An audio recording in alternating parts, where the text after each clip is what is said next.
Jai Hind friends, let's start. Among the following crops, which one is the most important anthropogenic source of both methane and nitrous oxide? तो वो crop है rice. इसे ही हम paddy cultivation भी कहा कहते हैं। Okay, paddy cultivation. या फिर नेक्स्ट टाइम क्वेश्चन में इस तरह से आ सकता है कि ये एंथ्रोपोजेनिक सोर्स ऑफ बोथ, अभी ये मीथेन और नाइट्रस ऑक्साइड दोनों भी ग्रीन हाउस गैस है, तो यहाँ पे राइस की जगह पे पैडी कल्टीवेशन भी बन सकता है ऑप्शन में। ठीक है, अभी क्वेश्चन नंबर 25। पीक और माउंटेन दिए हुए हैं और करेक्टली मैच पेयर कौन सी है? तो नामचा बरवा पीक है अरुणाचल प्रदेश में। अरुणाचल प्रदेश में। गढ़वाल हिमालयज है उत्तराखंड में। तो फर्स्ट तो गलत है। फर्स्ट गलत, तो ए गया और सी भी गया। अभी बचे 2 और 3। नंदा देवी ये जो पीक है वो कुमाऊं हिमालय में देखने को मिलता है और ये उत्तराखंड में ही है। तो ये स्टेटमेंट सही है। आंसर है ऑप्शन नंबर बी। नोकरेक कहाँ पे? तो नोकरेक है मेघालय में और सिक्किम हिमालय है सिक्किम में। ठीक है, अभी question number 22। System of rice intensification of cultivation in which alternative wetting and drying of rice field is practice result in? अभी देखो, हमने यहाँ पर एक क्वेश्चन डिस्कस किया था। Okay, methane and nitrous oxide emit कौन कौन से सोर्स, मतलब कौन सा क्रॉप करता है? तो राइस। अभी राइस कल्टीवेशन जब होता है ना, अभी ये राइस की जो फील्ड होती है, तो वहां पे काफी ज्यादा पानी होता है। ओके, ये due to lot of water वो methane and nitrous oxide emit करते हैं। ओके, जो कि ग्रीन हाउस गैस है। अभी देखो, ये जो ग्रीन हाउस गैस है ना इमिट होते हैं, तो वो कम करने के लिए सिस्टम ऑफ राइस इंटेंसिफिकेशन ये जो इंट्रोड्यूस किया था। ओके, जहां पर क्या हो रहा है, is the alternative waiting and drying of rice field is practice. जो वेटिंग एंड ड्राइंग प्रैक्टिस करते हैं उसके लिए एक अल्टरनेटिव है, ये हमें इस क्वेश्चन में बता रहे हैं। ओके, तो अभी हमने ऑलरेडी देखा था कि यहाँ पर पैडी कल्टीवेशन या फिर राइस कल्टीवेशन से मीथेन और नाइट्रस ऑक्साइड नाम के दो ग्रीन हाउस गैस इमिट होते हैं। तो अभी देखो, यहाँ पे इमिट हो रहे हैं ये। तो यहाँ पे क्या है, इस टेक्निक से जो सिस्टम ऑफ राइस इंटेंसिफिकेशन है, इस टेक्निक से क्या होगा, ये मिथेन जो प्रोड्यूस हो रहा है ना, वो रिडक्शन होने वाला है। तो ये स्टेटमेंट तो सही होगा। अभी यहाँ पर जो रिडक्शन है ना सीड रिक्वायरमेंट की, वो भी कम होने वाली है। यहाँ पर लगभग 90% सीड रिक्वायरमेंट कम हो जाती है और इलेक्ट्रिसिटी कंजम्पशन भी कम होगी, क्योंकि आप देखो, इस जो अपनी ट्रेडिशनल मेथड थी ना राइस कल्टीवेशन की। ओके, यहाँ पर राइस कल्टीवेशन है, यहाँ पर इतना पूरा भर कर पानी है और यहाँ पे राइस के क्रॉप्स है, तो इस पानी के लिए तो इलेक्ट्रिसिटी लगेंगी। बट यहाँ पे हमें क्या बताया कि इस ये जो मेथड है इसका अल्टरनेटिव है, यहाँ पे वेटिंग एंड ड्राइंग नहीं हो रही है। तो जो वाटर इतना लगता है तो वो कम लगेगा, मतलब इलेक्ट्रिसिटी क्या होगी, रिड्यूस होगी। तो ये तीनों भी स्टेटमेंट सही है। Option D is the correct answer. अभी यहाँ पर एक चीज याद रखना है, ये जो सिस्टम है ना, फर्स्ट टाइम कहाँ पे डेवलप हुई थी? तो ये डेवलप हुई थी मादागास्कर सिटी कंट्रीज में। ओके, मादागास्कर नाम का एक कंट्री है, वहां पे डेवलप हुई थी 1980s में। ओके, अभी question number 26। The term eleventh eleventh, ये 11th टर्म है ना, न्यूज में थी और इसके पहले भी हमने इस पर ऑलरेडी डिस्कशन किया था। ये 11th है ना, इवन ये टुडे भी 2025 के लिए भी ये बहुत ज्यादा इंपॉर्टेंट है, क्योंकि ये काफी न्यूज में रहती है। इसका आंसर है region along the eastern Mediterranean shore. अभी इस 11th रीजन में कौन कौन से कंट्रीज आते हैं? तो यहाँ पर आते हैं इजराइल, जो काफी न्यूज में रहता है, फिर जॉर्डन, फिर Lebanon and Syria. Next time question पूछ सकते हैं कि ये जो 11th रीजन है, इसके बॉर्डरिंग कंट्रीज कौन सी है, या फिर ईस्टर्न मेडिटेरियन शोर पे कौन कौन से कंट्रीज है। तो इस तरह का भी क्वेश्चन बन सकता है। अभी यहाँ पर थोड़ा एनालिसिस करेंगे, क्योंकि काफी इंपॉर्टेंट पॉइंट्स दिए हैं उन्होंने। तो ये पर्सियन गल्फ और हॉर्न ऑफ अफ्रीका। देखो, हॉर्न ऑफ अफ्रीका में 4 कंट्रीज है। कौन कौन से? सोमालिया, जिबूती, फिर Ethiopia and Eritrea. Persian gulf में टोटल 8 कंट्रीज है। कौन कौन से? Iran, Iraq, Kuwait, Saudi Arabia, कतार,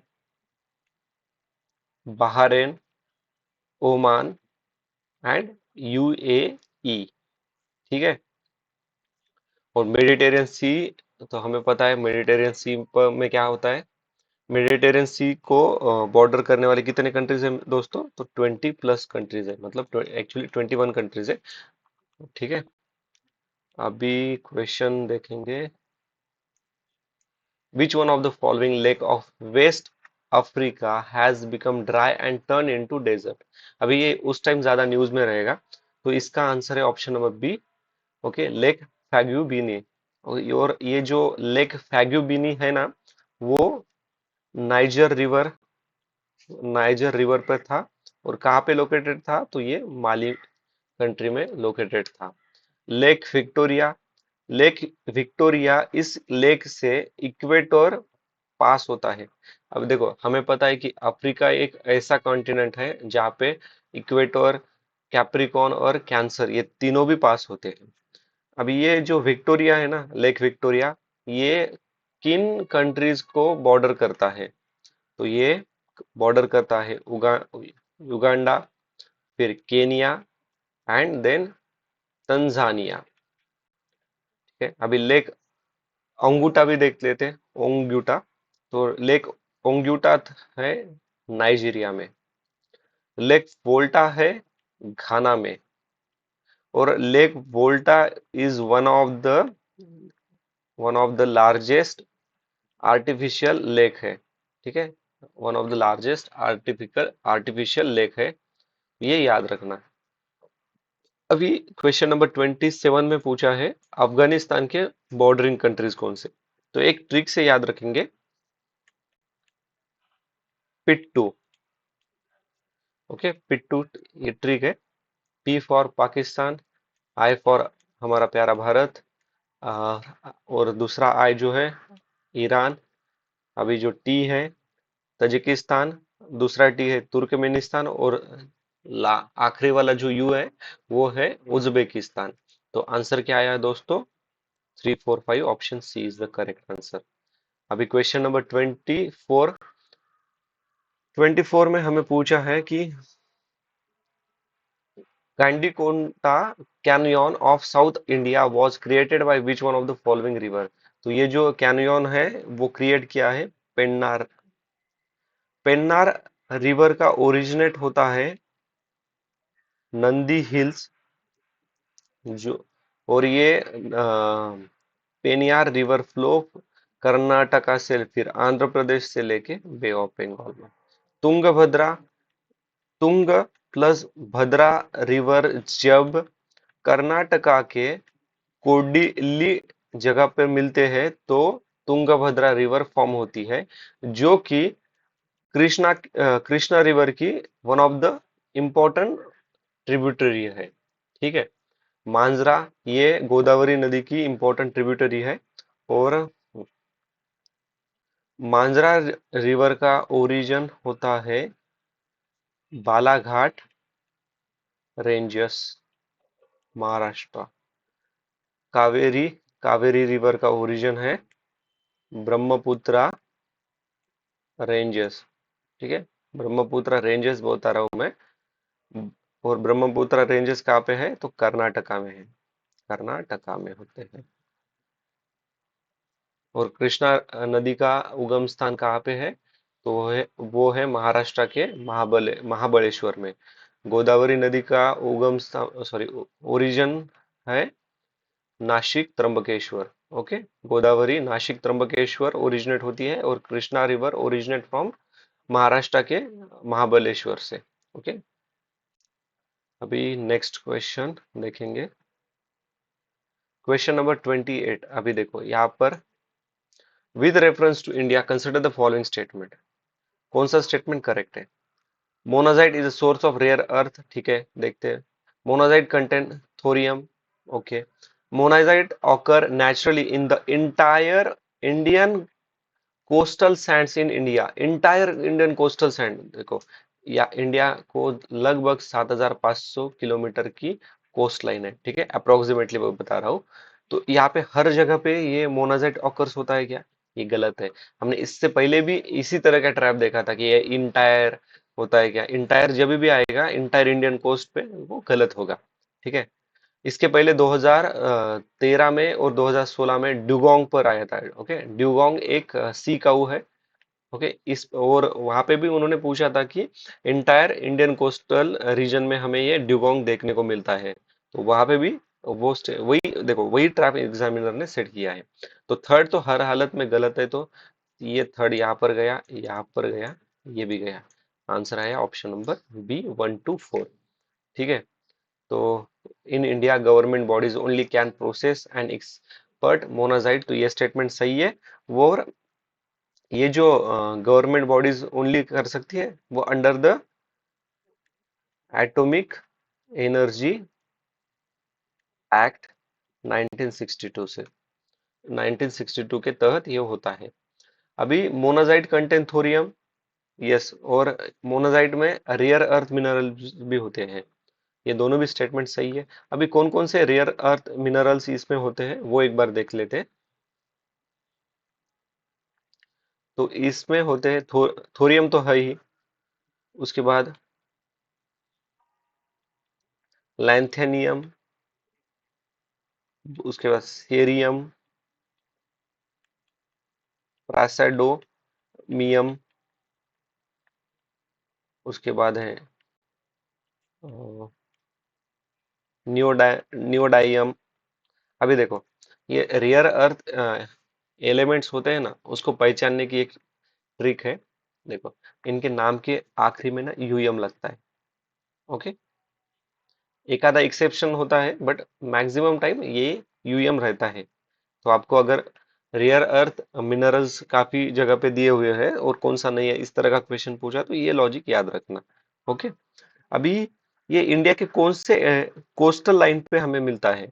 तो ये केरला, केरला कोस्ट पे हमें मोनोजाइट सैंड में एक्चुअली यूरेनियम है। ओके, यूरेनियम भी एक क्या है, यूएम लगा है यहाँ पे, तो यूरेनियम भी एक रेयर अर्थ मिनरल है जो हमें यहाँ पे मिलता है। और इस यूरेनियम का यूज इस्तेमाल किस लिए होता है? तो न्यूक्लियर एनर्जी बनाने के लिए यूज होता है। ठीक है। तो नेक्स्ट टाइम अगर क्वेश्चन पूछा कि monazite occurs naturally in Kerala coast, तो ये स्टेटमेंट सही होगा। और केरला कोस्ट में कौन सा रेयर अर्थ मिनरल्स है? तो यूरेनियम है। ठीक है। अभी question number 31, which of the above are build on top of the open source digital platform? तो ओपन सोर्स डिजिटल प्लेटफॉर्म पे ये चारों के चारों भी बनते हैं। और ये जो डिजी लॉकर है, वहां पे डेटा स्टोरेज की कैपेसिटी है अप टू 1 GB। ओके, तो आंसर है option number D. Question number 29, अभी देखो, इस तरह का क्वेश्चन हमने ऑलरेडी डिस्कस किया था। यहाँ पर क्या पूछा है उन्होंने कि in the northern hemisphere the longest day of the year normally occurs in the northern hemisphere में लॉन्गेस्ट डे कब होता है? तो देखो, फर्स्ट हाफ जून के या फिर second half of June, first half of July, second half of July. अभी यहाँ पे उन्होंने डेट नहीं दी हुई और हमने एनसीईआरटी में डेट पढ़े हैं। तो यहाँ का सही आंसर है option number B, second half of the month July, sorry June. और 21 जून को क्या होता है दोस्तों? 21 जून योगा डे होता है। और ठीक है। अभी यहाँ पर याद रखना है कि जब साउथ हेमिस्फीयर, अगर इसी जगह पे साउथ हेमिस्फीयर आ गया, तो लॉन्गेस्ट डे कब होता है? तो लॉन्गेस्ट डे साउथ हेमिस्फीयर में होता है सेकंड हाफ ऑफ द दिसंबर, यानी कि 21 या फिर 22 या फिर 23 दिसंबर के बीच में। और 22, 21, 23 इसी टाइम पीरियड में नदर्न हेमिस्फीयर में सबसे लॉन्गेस्ट नाइट रहती है। ठीक है, लॉन्गेस्ट नाइट होती है। तो ये चीजें याद रखना। अभी question number 30, consider the following pair, यहाँ पर वेटलैंड, लेक और लोकेशन बताई है उन्होंने। तो होक, होकेरा वेटलैंड है जम्मू एंड कश्मीर में। रेणुका वेटलैंड हिमाचल प्रदेश सही है। रुद्र सागर लेक त्रिपुरा, ये भी सही है। शास्ताम कोटा लेक, ये है केरला में। ओके, तो ये स्टेटमेंट गलत है। तो कितने पेयर सही है ये पूछा था, तो ओनली 2 पेयर्स आर करेक्ट। अभी यहाँ पर क्वेश्चन देखेंगे 32 वाला। With reference to web 3.0 consider the following statement. ठीक है, web 3.0 technology enables people to control their own data. ठीक है, in web 3.0 world there can be blockchain based social network.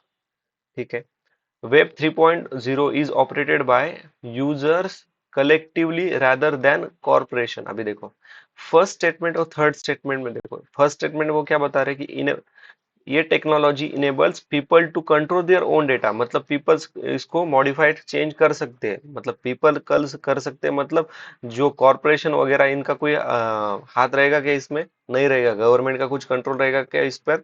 कोई पाबंदी नहीं रहेगी। देखो यहाँ पे क्या है, कलेक्टिवली रादर देन कॉर्पोरेटली, कॉर्पोरेटिव। तो ये दोनों भी स्टेटमेंट तो साथ में आएंगे। और यहाँ पे ब्लॉकचेन टेक्नोलॉजी पर हमने ऑलरेडी 2 बार क्वेश्चन सॉल्व किए थे कि ये क्या रहता है, डिसेंट्रलाइज रहता है। ओके, तो ये भी स्टेटमेंट सही है। तो आंसर है 1 2 3, ऑप्शन नंबर डी। और इसके पहले भी हमने डिस्कस किया था कि जब भी टेक्नोलॉजी पर क्वेश्चन आएंगे तो most of the time all of the above statement, all of the above ही होता है उसका आंसर। ठीक है, question number 33, with reference to software as a service, consider the following statement. SaaS buyer can customize the user interface and can change data field। ठीक है, can बता रहे हैं मतलब पॉसिबिलिटीज बता रहे हैं वो। ठीक है, पॉजिटिव स्टेटमेंट देखेंगे आगे। SaaS user can access their data through their mobile device, ये तो होगा ही ना, पॉजिटिव है। और मोबाइल डिवाइसेस आजकल ये तो हो ही सकता है, क्योंकि यहाँ पर क्या है, सॉफ्टवेयर बताया उन्होंने। ठीक है, Outlook, Hotmail, Yahoo mail are forms of SaaS. तो ये भी स्टेटमेंट सही है। एक्चुअली ये जो सास है ना, ये सॉफ्टवेयर लाइसेंस मॉडल है, जहां पर आप बाय कर से हो सब्सक्रिप्शन टू गेट एक्सेस। तो ये तीनों भी स्टेटमेंट सही है। आंसर है ऑप्शन नंबर डी। ओके, अभी question number 35, which one of the following is the context in which the term qubit is mention. तो क्यूबाइट मेंशन किया है क्वांटम कंप्यूटिंग में, ऑप्शन बी। अभी देखो ये आता है तो आता है, नहीं आता है तो नहीं आता है। ओके, और यहाँ पे एक बात याद रखना, वायरलेस कम्युनिकेशन टेक्नोलॉजी कौन सी है, तो ये वाईफाई है। अभी देखो नीचे वाला question 36, consider the following communication technology. Close circular television, radio frequency identification, wireless local area network. Which of the above are consider short range device technology. Close circular television मतलब क्या होता है? क्लोज्ड सर्कुलर टेलीविजन का example क्या है?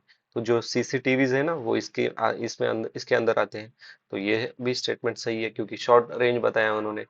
Radio frequency identification, अब देखो गाड़ी पे आपने फास्ट ट्रैक देखे होंगे ना, तो ये भी स्टेटमेंट आ गया, क्योंकि शॉर्ट रेंज से। अभी देखो ये टोल नाका, यहाँ पे अपना आपका व्हीकल है। ओके, यहाँ पर आपका फास्ट ट्रैक है, यहाँ पे ये कुछ तो फास्ट ट्रैक को रीड करने के लिए रहता है।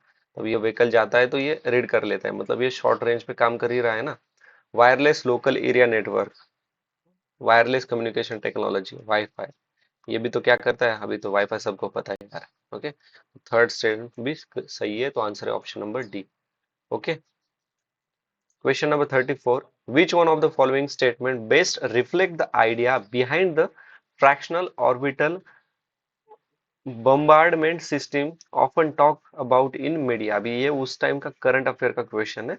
ओके, तो ये आपको नहीं आया तो भी चलेगा, क्योंकि उस टाइम का करंट अफेयर अभी हमें थोड़ी ना पता रहेगा। तो इसका आंसर है ऑप्शन नंबर 1। अभी हमें यहाँ से कौन कौन से मेन इंपॉर्टेंट पॉइंट लेके जाना है वो देखते हैं।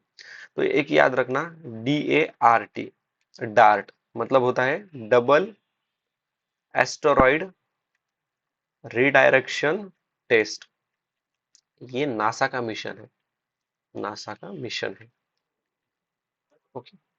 और स्टेटमेंट नंबर डी देखो, a spacecraft move along a comet with the same speed and place a probe on its surface। तो ये जो यहाँ पर जो बताया ना हमें इन्होंने, तो यूरोपियन स्पेस एजेंसी ने लॉन्च किया है एक मिशन, उसका नाम है रोजेटा। तो इस रोजेटा का ये मिशन है, देखो ये याद रखना, नेक्स्ट टाइम पूछ सकते हैं। अभी question number 37, consider the following statement, कौन सा स्टेटमेंट सही है। बायोफिल्म्स, पहले देखते हैं बायोफिल्म्स होता क्या है। बायोफिल्म्स मतलब they are micro organisms which stick on surface and make film. Okay, मतलब biofilm can form a medical implant within human tissue. अभी कैन बता रहे मतलब पॉसिबिलिटीज है। Biofilm can form on food and food processing surface. तो देखो can possibilities है। Biofilm can exhibit antibiotic resistance, can बताया ये भी पॉजिटिव होता है। तो 1 2 3 ये तीनों भी स्टेटमेंट सही है। आंसर है option number D.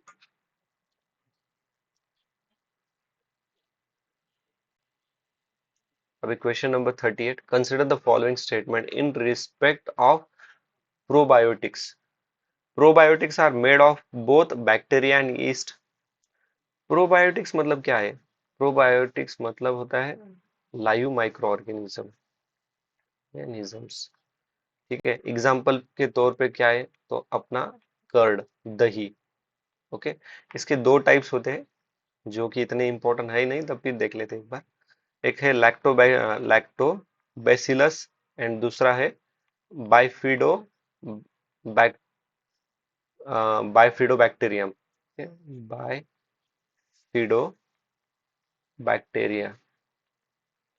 Okay, the organism in probiotics are found in the food in we inject, but they do not naturally occur in our gut।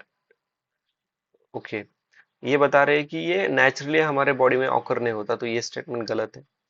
Probiotics help in the digestion of milk sugar, तो ये statement सही है। देखो ये first और third statement सही है, बाकी ये जो सेकंड है ये गलत है। ये नेचुरली भी ऑकर होता है हमारे गट में। तो आंसर है ऑप्शन नंबर सी 1 एंड 3। अभी यहाँ पर क्वेश्चन नंबर 40 देखेंगे। देखो क्वेश्चन काफी बड़ा है, और जितना बड़ा क्वेश्चन होता है उतना इजी क्वेश्चन रहता है ये, क्योंकि ज्यादा इंफॉर्मेशन देते हैं ये लोग। If a major solar storm या फिर solar flares reaches the earth. Okay, ये अपनी अर्थ है। ओके, यहाँ पर सन, ये बाकी के जो भी प्लैनेट्स है वो बाकी एटमॉस्फेयर वो सब कुछ, ठीक है। यहाँ पे जब सोलार फ्लेयर्स आ रहे हैं, रीचेस ऑन अर्थ, तब क्या क्या हो सकता है, पॉसिबिलिटीज बताए इन्होंने। तो GPS and navigation system could fall, possibilities बता रहे हैं यहाँ पर भी।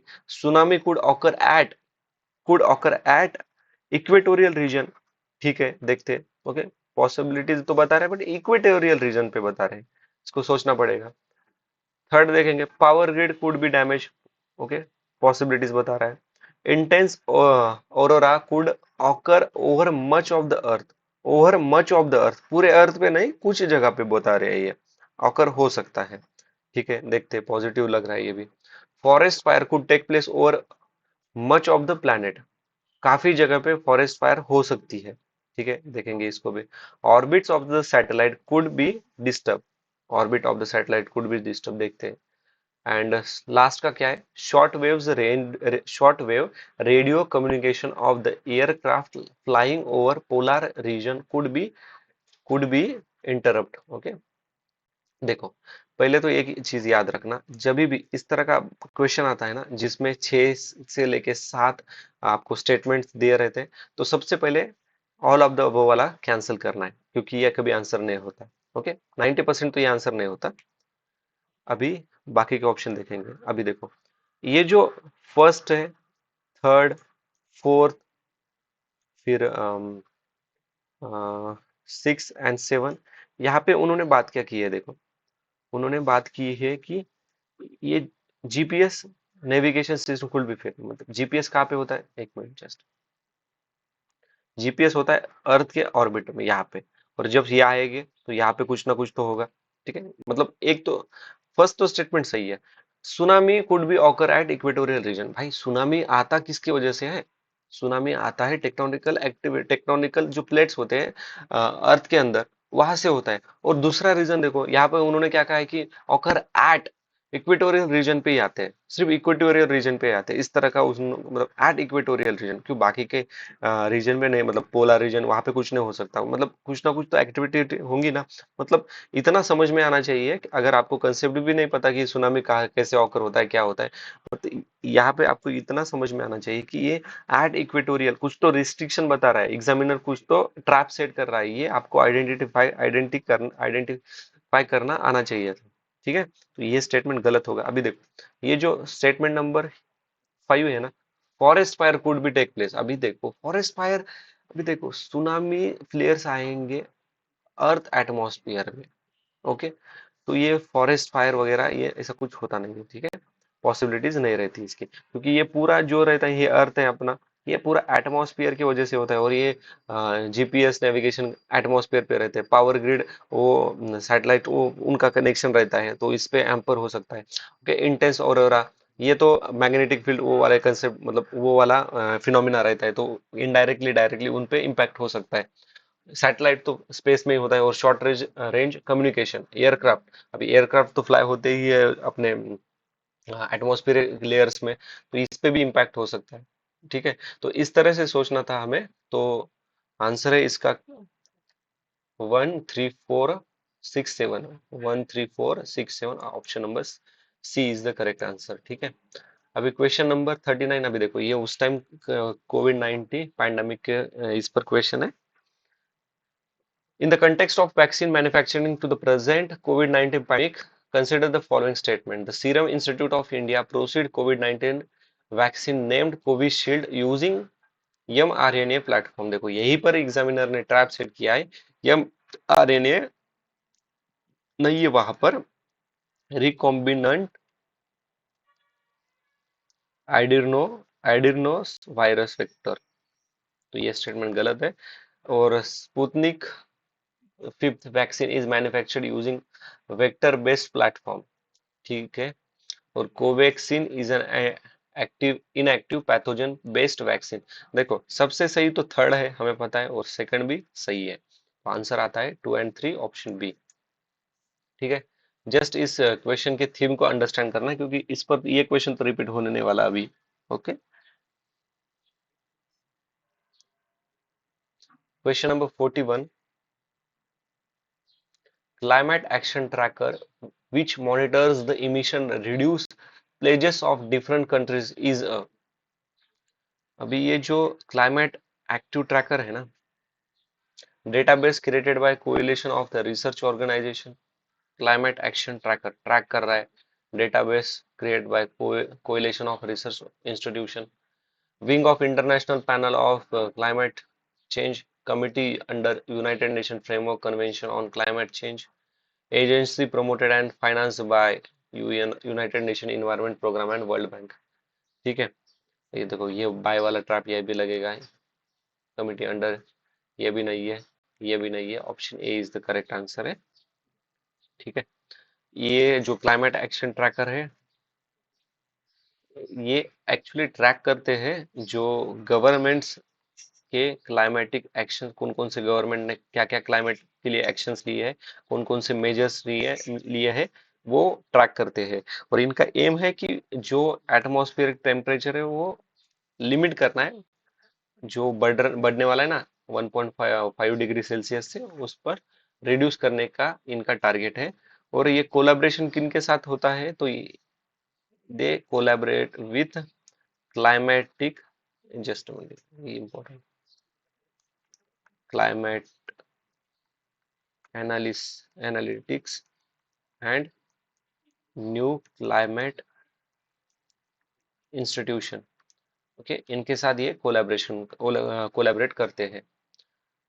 यहाँ पर एक चीज याद रखना, अभी देखो United Nation framework convention on climate change काफी बार डिस्कस किया है, यूएनईपी भी काफी बार डिस्कस किया है, केनिया हेडक्वार्टर है, वॉशिंगटन डीसी, वर्ल्ड बैंक, ये पूरा डिस्कस किया हुआ है। International panel of climate change, ये भी यूएन की बॉडी है जो 1988 में बनी थी। इनका फंक्शन है साइंटिफिक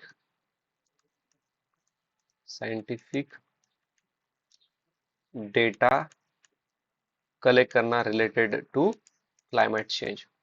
ओके, तो नेक्स्ट टाइम इस पर क्वेश्चन बन सकता है, क्योंकि ये United Nation framework convention on climate, इस पर यूएनईपी पर वर्ल्ड बैंक पर ऑलरेडी काफी क्वेश्चन बने थे, but Indian international panel of climate change पे नहीं बना है।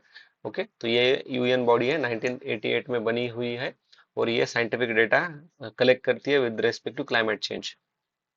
ठीक है, अभी question number 43, if rain forest and tropical forest are the lungs of earth. Okay, क्या बताया उन्होंने, if rain forest and tropical forest are the lungs of earth, they surely wetland function as its kidney. Okay, अगर rain forest और tropical forest ये lungs है, तो wetland function करता है किडनी की तरह। Which one of the following function of wetland best reflect the above statement. ठीक है, भी ना, ये काफी इंटरेस्टिंग क्वेश्चन है। उन्होंने क्या कहा है, रेन फॉरेस्ट और tropical forest are lungs of the earth, lungs है। हाँ, लंग्स का फंक्शन क्या है, अभी लंग्स का फंक्शन क्या है हमारे, वो क्या करता है, ठीक है, तो और वेटलैंड का फंक्शन क्या है, किडनी का, और किडनी क्या करती है, फिल्टर करती है, और लंग्स क्या करती है, एयर अंदर लेते हैं। ओके, मोटा मोटा तौर पे बताना है तो एयर अंदर लेते हैं, तो किडनी क्या करती है, फिल्टर करती है। अभी हमें ऑप्शन देखने हैं इसमें कि कहाँ पे फिल्ट्रेशन हो रहा है, फिल्ट्रेशन के लिए ऑब्जर्व एब्जॉर्व करना पड़ता है, फिर वो फिल्टर होता है। ठीक है, ठीक है, तो देखते हैं पहले ऑप्शंस कौन कौन से होते हैं। The water cycle in wetland involves surface run off, subsoil percolation and evaporation. algae form the nutrient based upon which fish, फिर crustaceans and molluscs, birds, reptile, mammals thrives। ठीक है, wetland play a vital role in maintaining sediment balance and soil stabilization। aquatic plant absorb heavy metals and excess nutrients। Kidney का function क्या रहता है, देखो हमारे body में किडनी क्या करती है, फिल्टर करती है, जो भी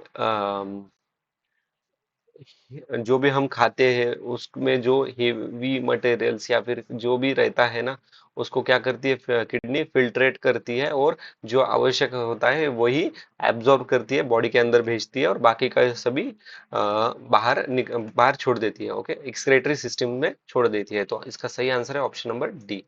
ओके, अभी question number 42,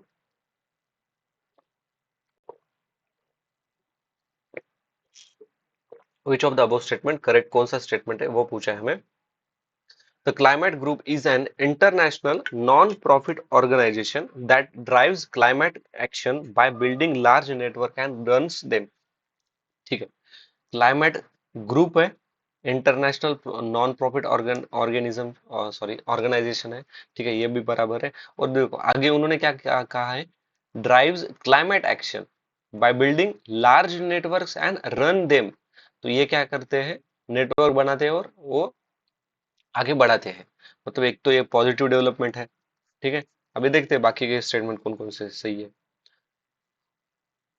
international Energy Agency in partnership with the Climate Group launch a global initiative EP 100। ठीक है, यहाँ पर International Energy Agency in partnership with Climate Group launch. Okay, मतलब International Energy Agency and Climate Group ने मिलकर EP 100 launch किया है। ठीक है, इसको देखते हैं। ठीक है, EP100 brings together leading companies committed to driving innovation in energy efficiency and increasing competitiveness while delivering on emission reducing goals। अभी देखो ये क्या बता रहा है कि ये इस तरह की कंपनी है, ये क्या करती है, EP100 जो कंपनीज है उनको एक साथ लेके आती है और इनोवेट मतलब इको फ्रेंडली इनोवेशन करने के लिए प्रमोट करती है ताकि इमिशन रुक जाए। ये पॉजिटिव स्टेटमेंट है और डेवलपमेंट मतलब वेलफेयर की डेवलपमेंट है, not only human beings but also earth के। तो ये स्टेटमेंट तो सही होगा। ओके, क्योंकि क्वेश्चन चल ही रहा है क्लाइमेट पे, ये क्लाइमेट ग्रुप यहाँ पे भी है, यहाँ पे भी क्लाइमेट के रिलेटेड है ये भी। अभी देखो question statement for some Indian companies are member of EP100। Some का है तो ये भी स्टेटमेंट सही है। ओके, अगर सम में एक कंपनी भी आई तो ये स्टेटमेंट सही होता है। इंडिया में इतनी सारी कंपनीज है, एक ने तो किया ही होगा। ओके, अभी उसके नाम याद मत रखना है, वो कोई जरूरत नहीं है हमारे लिए।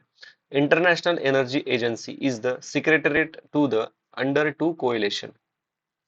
देखो अंडर टू कोएलिशन क्या है, ये ऑलरेडी हमने 2018 के इसमें देखा था, एक ऑप्शन में ये अंडर टू कोएलिशन आया था, वहां पे पेयर्स दिए थे, करेक्ट द मैच। ओके, तो अंडर टू कोएलिशन मैं बाद में बताता हूँ, पहले देखते हैं, ये तो गलत है।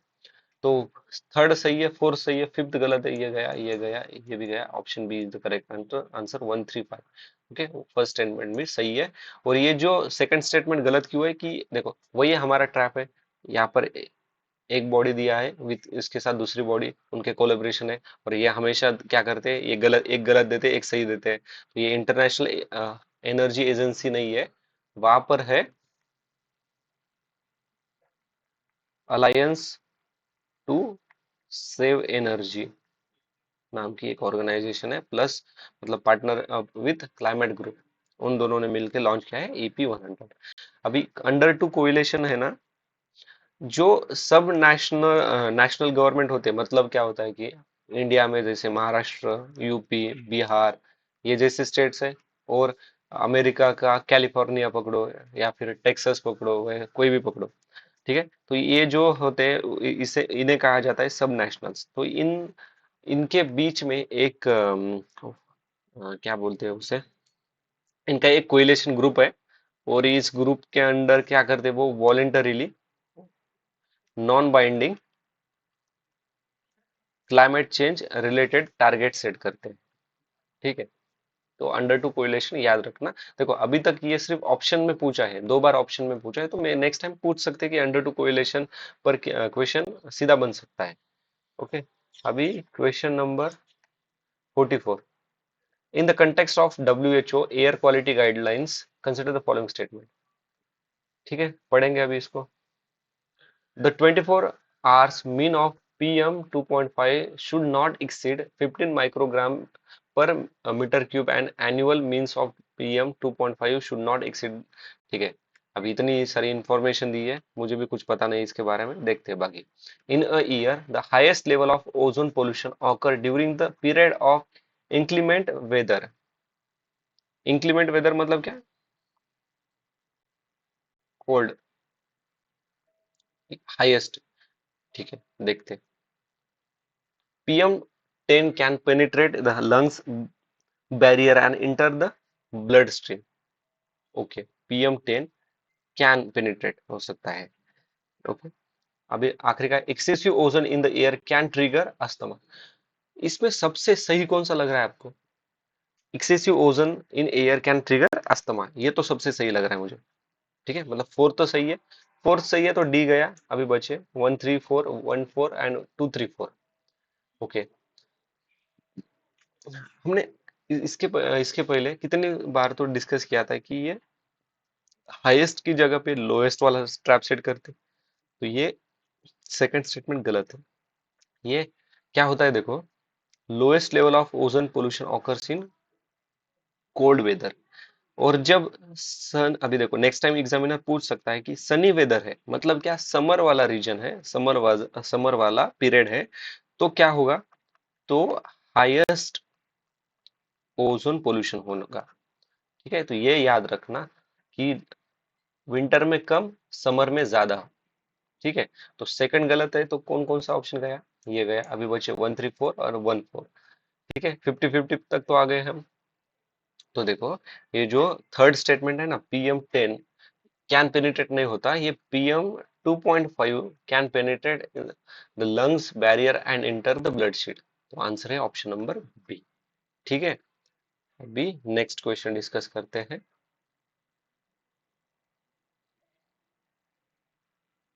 ओके, काफी इंटरेस्टिंग क्वेश्चन है अभी भी।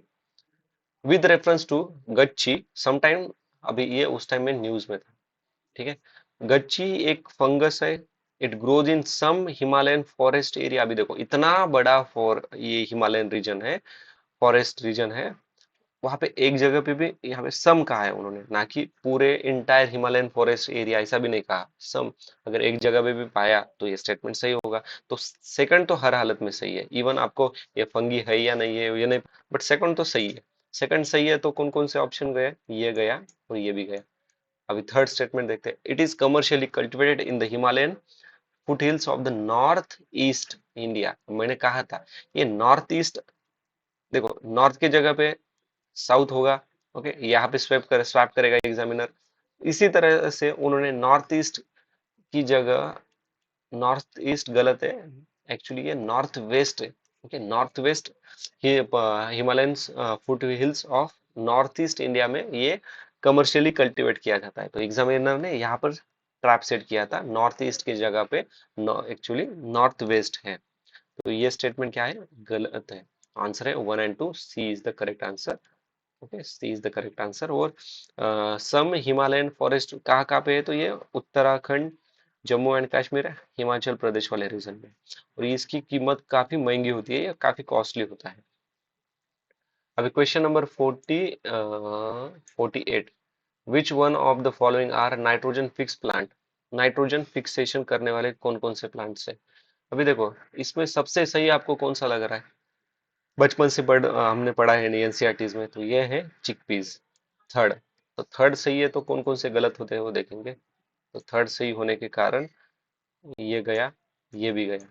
134 1356, मतलब अल्फाल्फा तो सही है, चिकपी सही है। अभी देखते हैं बाकी के। मुझे इतना पता है कि स्पेनिश पालक, पालक नहीं करता है, तो ये भी गलत है। तो बचा 134, option A is the correct answer. ठीक है, ओके। अभी क्वेश्चन नंबर 49 पहले देखते हैं। बायोरॉक टेक्नोलॉजी न्यूज में थी, is talk about in which one of the following situation? Okay, biorock technology actually restoration of damaged coral reefs. अभी ये उस टाइम काफी ज्यादा न्यूज में था। ठीक है, कोरल ब्लीचिंग ज्यादा हो रही है, तो इसके वजह से ये काफी न्यूज में है, तो ये याद रखना। ओके, अभी इसमें थोड़ा सा और एनालिसिस करेंगे। Identification of areas for exploration tracking of shell gas. Shell gas सबसे ज्यादा कहाँ पे पाए जाते हैं? तो ये चाइना में सबसे ज्यादा प्रोड्यूस, चाइना सबसे ज्यादा प्रोड्यूस करता है। ठीक है, प्रोड्यूस सबसे ज्यादा चाइना करता है। Okay, providing salt leaks for wild animal in the forest. अभी देखो क्या है, पता है क्या? इसके पहले हमने एक क्वेश्चन देखा था कि वो टाइगर्स को मॉनिटर करने के लिए यम स्ट्रिप्स नाम का एक टेक्नोलॉजी यूज किया था। तो इस तरह पर क्वेश्चन बन सकता है, क्योंकि एक बार क्या हुआ था, ये टाइगर स्ट्रिप्स पे 2016 में ऑप्शन में आया था। 2020 में शायद हमने पढ़ा है, वहां पे क्वेश्चन में आया था। तो इस तरह का क्वेश्चन बन सकता है कि ये सॉल्ट लीक क्या होता है। तो एक्चुअली सॉल्ट लीक मतलब जो वाइल्ड एनिमल्स है ना, उनके बॉडी में कुछ न्यूट्रिशंस की कमतरता होगी, तो वो ये साल्ट क्या करते पता है कि ये ऐसे बड़े बड़े साल्ट के जो पत्थर टाइप ऐसा कुछ पत्थर रहता है, या फिर कुछ अलग उनकी टेक्नोलॉजी होगी। तो ये ऐसे पत्थर है, या फिर ये सॉल्ट के बने हुए पत्थर रहते हैं, वो क्या करते हैं, पानी जहाँ पे तालाब वगैरह रहते हैं ना, उसके साइड में ये डाल देते हैं, ताकि जब वो कोई भी एनिमल्स, ओके, लेट से चीता यहाँ पर आ गया, पानी पिया, तो वो इसको, इस पत्थर को अगर चाटेगा ना, ओके, लिक तो उसके अंदर वो जो भी न्यूट्रिशन है वो भर जाते हैं। तो इस तरह का एक कंसेप्ट है ये। तो उसी तरह ये साल्ट लीकिंग से उसको जो एसेंशियल न्यूट्रिएंट्स कम उसके बॉडी में है, तो वो फुलफिल कर सकता है। और ये प्रोजेक्ट कहाँ पे चल रहा है? तो ये तमिलनाडु के कोयम्बतूर रीजन में चल रहा है। ठीक है, अभी क्वेश्चन है 46, with reference to polyethyl polyethylene okay, the use of which of the following widespreadly in the daily lives, consider the following statement. ये पॉलीथिलीन, इसका इस्तेमाल डेली लाइफ में कहाँ कहाँ पे होता है, यही पूछा है हमें. It fibers can be blended with the wool and cotton fibers to refrain their properties. Can be blended, ठीक है, पॉजिटिव है, देखेंगे. Container made of its can be use to store any alcoholic beverages. Any can be use store any alcoholic beverages, ये गलत है. ये अल्को can actually यहाँ पे ग्लास बोतल, जो ग्लास की बोतल्स रहते हैं ना, इसका इस्तेमाल होता है. ये इसका इस्तेमाल नहीं होता है. ओके, ये प्लास्टिक है, ठीक है, तो ये इस्तेमाल नहीं होता. Bottles made of it can recycle into other product, हो सकता है. Can be reproduce recycle into other product बताया है, आगे कुछ उन्होंने कहा नहीं है कि, ठीक है. Artif articles made of it can be easily dispose of by incineration. अभी इंसिनरेशन का अगर आप ट्रांसलेशन देखोगे ना, तो इसका मतलब होता है भस्मीकरण, without causing green house gas emission. अभी अगर आप किसी चीज को जला रहे हो और उससे ग्रीन हाउस गैस इमिशन ना हो, ऐसा हो ही नहीं सकता, ठीक है. तो ये स्टेटमेंट क्या है, सबसे गलत है. इवन दो आपको अगर सेकंड स्टेटमेंट भी नहीं पता होगा ना, तो फोर्थ तो गलत है, ये गया होता, ये गया, तो आप 50-50 तक तो आ ही सकते थे, 1-3 और 2-3. तो आंसर क्या है इसका, इसका आंसर है ऑप्शन नंबर ए, ठीक है. विच, अभी देखो यहाँ पर क्वेश्चन पूछा है कि कौन सा बर्ड नहीं है, तो आंसर है गोल्डन मस्सीर. ये फ्रेश वाटर फिश है, ठीक है.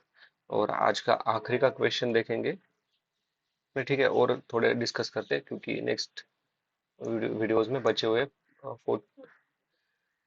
The Miyawaki method is well known for the. Miyawaki method है, एक जापानीज बॉटनिस्ट है, उन्होंने डेवलप किया था. कब डेवलप किया था वो इम्पोर्टेंट नहीं है हमारे लिए, बट इसका आंसर है creation of mini forest in urban area, ठीक है. तो कभी अगर पूछा तो याद रखना, जापानीज बॉटनिस्ट, उनका नाम है अकीरा मियावाकी. ओके, वैसे भी ये 1970 80s में बनाया था, ये इतना इम्पोर्टेंट है नहीं. याद रखना कि मुंबई में 64 लगभग 64 मियावाका फॉरेस्ट प्लांट किए हुए हैं उन लोगों ने. ओके, मतलब इंडियन गवर्नमेंट ने. तो ये चीज याद रखना, मे भी पूछ सकते हैं हमें. अभी थोड़े और क्वेश्चन डिस्कस करेंगे. In the government of India act 1990, जिसे क्या कहा जाता है, गवर्नमेंट ऑफ इंडिया एक्ट 1919 को क्या कहा जाता है, मोंटेगो चेम्सफोर्ड रिफॉर्म भी कहा जाता है. The function of provisional government, we are divided into reserve and transfer subject, which of the following are treated as the reserve subjects. पहले हम डिस्कस करेंगे गवर्नमेंट ऑफ इंडिया एक्ट 1990 को, उसके बाद हम डिस्कस करेंगे रिजर्व और ट्रांसफर सब्जेक्ट्स को, ठीक है. एक प्रॉपरली बताऊंगा मैं, इस पे काफी इंपॉर्टेंट क्वेश्चन है. गवर्नमेंट ऑफ इंडिया एक्ट पे अभी तक 3 बार क्वेश्चन आए हुए हैं, तो अभी आगे भी इस पर क्वेश्चन बन सकते हैं, ठीक है. तो गवर्नमेंट ऑफ इंडिया एक्ट 1990 या फिर मोंटेगो चेम्सफोर्ड रिफॉर्म, इसमें ब्रिटिशरों ने इंट्रोड्यूस किया था पब्लिक सर्विस कमीशन को. इन्होंने डायर की भी इंट्रोड्यूस की थी, डायर की भी इंट्रोड्यूस की थी. उसके बाद तब क्या हुआ था कि इन्होंने एक्सपांड किया था इंडियंस जो है, इनका पार्टिसिपेशन इन गवर्नमेंट. इन्होंने इस्टेब्लिश किया था high commissioner office for India. और ये कहाँ पे इसका हेडक्वार्टर था या फिर ऑफिस था, तो ये लंदन में था ऑफिस. ओके, लंदन में बैठ के ये इंडिया के बारे में मतलब ये ऑब्जर्व कमेटी बिठाई तो उन्होंने.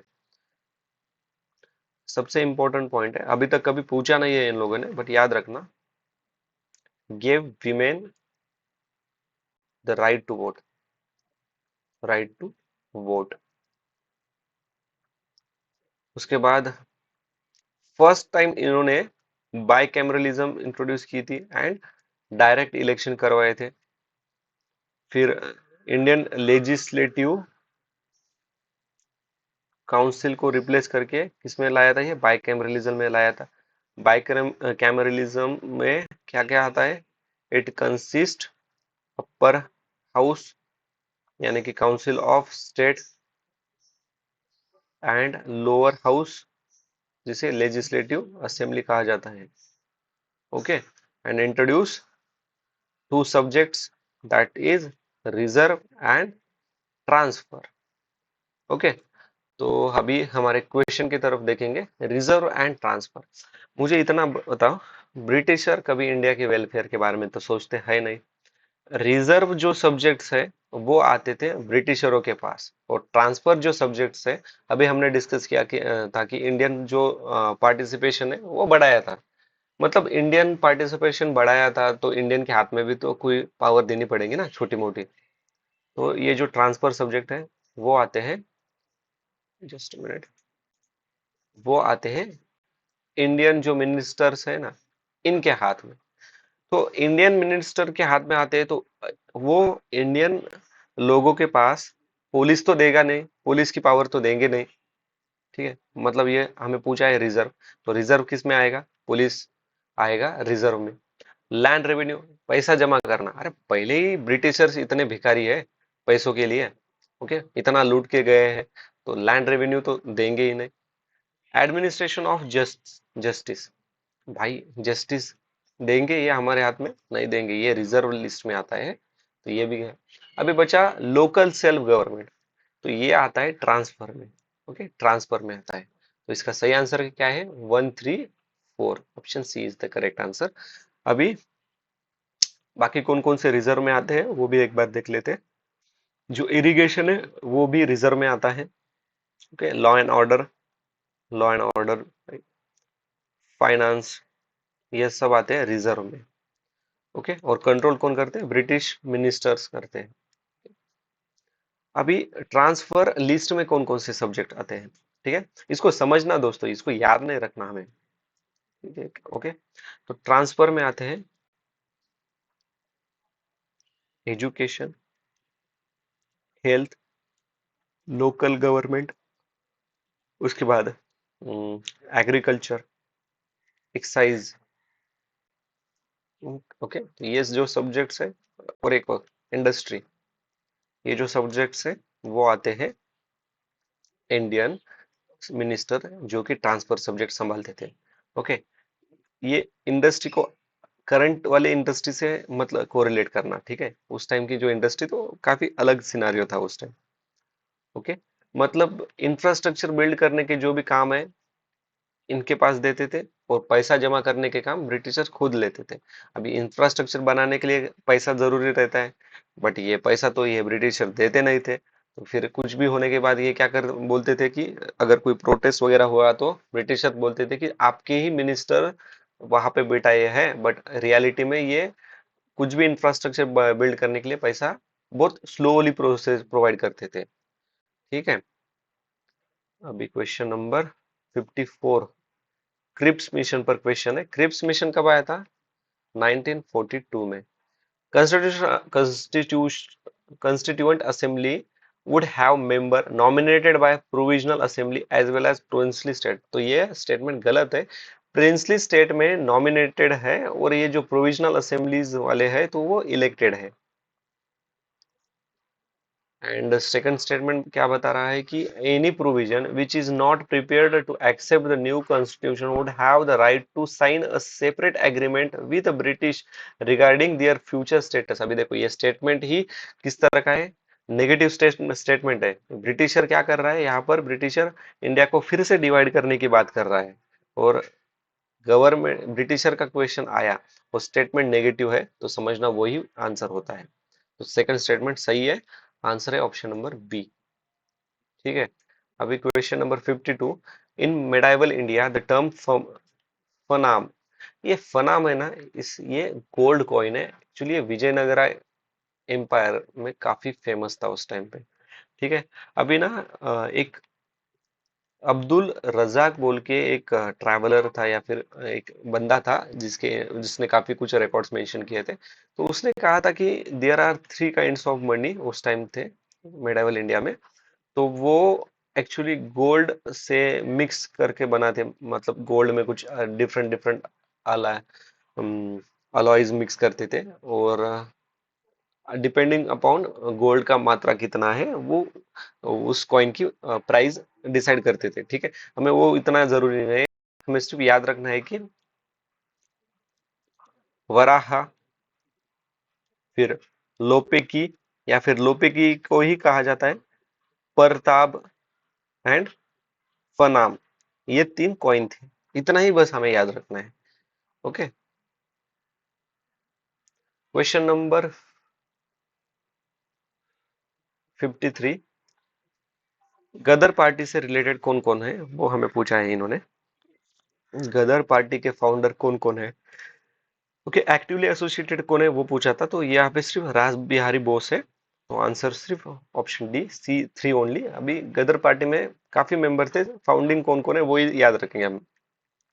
लाला हरदयाल, उसके बाद सोहन सिंह बखाना। अभी ये बाकी के दो भी कौन थे वो भी देखेंगे। जोगेश चंद्र चैटर्जी, जोगेश चंद्र चैटर्जी, उनके साथ सच्चिदानंद सिन्हा, सॉरी सच्चिदानंद सान्याल, राम प्रसाद बिस्मिल, ये थे एचआरए के मेंबर्स जो 1924 में फाउंड हुई थी कानपुर में। अभी बरिंद्र कुमार घोष कौन थे, देखो आपने अनुशीलन समिति सुना है, अनुशीलन समिति, तो ये अनुशीलन समिति से रिलेटेड मेंबर है। ओके, बरिंद्र कुमार घोष, फिर उनके बाद जतिंद्र नाथ बैनर्जी एंड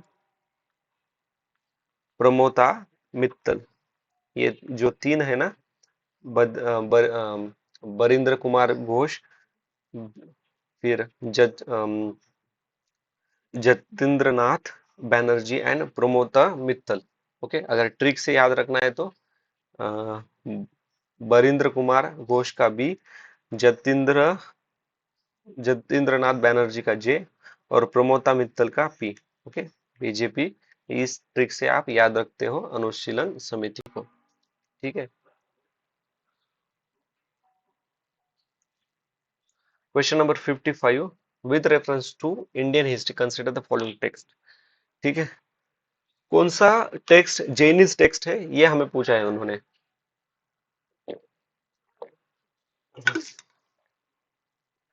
तो नेटिपक करना, सॉरी फॉर प्रोनाउंसिएशन, अभी ये थोड़े इनके जो प्रोनाउंस है ना वो काफी डिफिकल्ट है। ठीक है, तो मेरा प्रोनाउंस गलत हो सकता है, तो पहले ही सॉरी बोलता हूँ उसके लिए। ठीक है, नेटिपक करना, ये जो ये है ना टेक्स्ट, ये बुद्धिस्ट टेक्स्ट है, और ये लिखा था काच्ययाना, या फिर इन्हें ही कहा जाता है कात्यायना। ठीक है, काच्ययाना या फिर कात्यायना। तो ये तो गलत है, हमें तो जैनिस टेक्स्ट पूछे थे उन्होंने। तो फर्स्ट हटाते हैं पहले, तो ये गया, ये गया गया। 2 4 2 3 4, मतलब 4 तो सही है, 2 सही है, थर्ड देखेंगे है या नहीं। तो परिशिष्ट पर्वन, ये जैनिस टेक्स्ट है, और लिखा किसने है, तो ये लिखा है हेमचंद्रा। नेक्स्ट टाइम पूछ सकते हैं हमें कि ये टेक्स्ट और किसने लिखा है, तो याद रखना, ये नाम याद रखना। ओके, जैनिस टेक्स्ट है। अभी ये जो परिष्ट प्रवरना है ना, यहाँ पर डिस्क्राइब किया है उन्होंने चंद्रगुप्त जो थे, इनका कनेक्शन क्या है जैनिज्म के, उसके बारे में डिस्क्रिप्शन किया हुआ है। ठीक है, तो मे भी पूछ सकते हैं, इंपॉर्टेंट पॉइंट है। अभी उसके बाद देखते हैं अवदंत शतका। ओके, तो ये बौद्धिस्ट टेक्स्ट है। तो यहाँ पे एक्चुअली ये नॉन कैनोनिकल टेक्स्ट है, टेक्स्ट जहाँ पे काफी सारे lots of stories related to Gautam Buddha. ठीक है, अभी आखिरी वाला देखते हैं। तो थर्ड तो गलत है, आंसर आया 2 and 4, B is the correct. ठीक है, तो ये जो त्रिशाष्टी तिलक शाना महापुराना, ये जो है इसके दो ग्रुप बनते हैं। एक पार्ट है आदि पुराना, जो कि लिखा हुआ है जीना सेना ने, जीना सेना। And the second part name is Uttara पुराना, जो लिखा है गुणभद्रा ने, गुणभद्रा ने। ओके, और ये कब लिखा था, ये टेक्स्ट कब लिखा था? तो ये टेक्स्ट लिखा था during the Rashtrakuta king Amoghavarsha. Okay, Amoghavarsha. Even Amoghavarsha ने भी काफी टेक्स्ट लिखे हैं विद जैनिज्म से रिलेटेड। ठीक है, अभी थोड़े बौद्धिस्ट टेक्स्ट भी हम देख लेते हैं। ओके,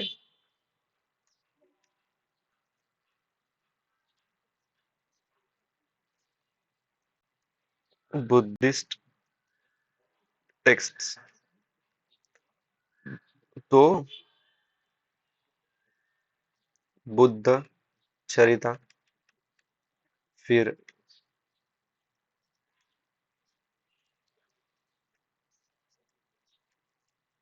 सूत्रालंकार, फिर सरिपुत्र, सरिपुत्र अ, प्रकरण, फिर वज्र सूची। अभी ये जो टेक्स्ट है ना, ये 5 टेक्स्ट लिखे हैं अ- अश्वघोषा ने। क्वेश्चन कैन बी आस्क कि ये अश्वघोषा रिलेटेड टू जैनिज्म या फिर बुद्धिज्म, तो ये बुद्धिज्म से रिलेटेड है। उसके बाद और कई टेक्स्ट है, महाविभस्त्य शस्त्रा, जो कि वासुमित्रा ने लिखा है। अभी देखो, आपको ये नाम याद भी नहीं रहा ना तो चल जाएगा, पर ये वासुमित्रा याद रखना, वासुमित्रा रिलेटेड टू बुद्धिज्म। ठीक है, उसके बाद वाला इंपॉर्टेंट है, ये तो पूरा याद रखना पड़ेगा। विशुद्धि मग्गा। ओके, विशुद्धि मग्गा मतलब पाथ ऑफ प्यूरिफिकेशन, विशुद्धि मग्गा, पाथ ऑफ प्यूरिफिकेशन, ये याद भी रहेगा, ज्यादा कुछ हार्ड नहीं है।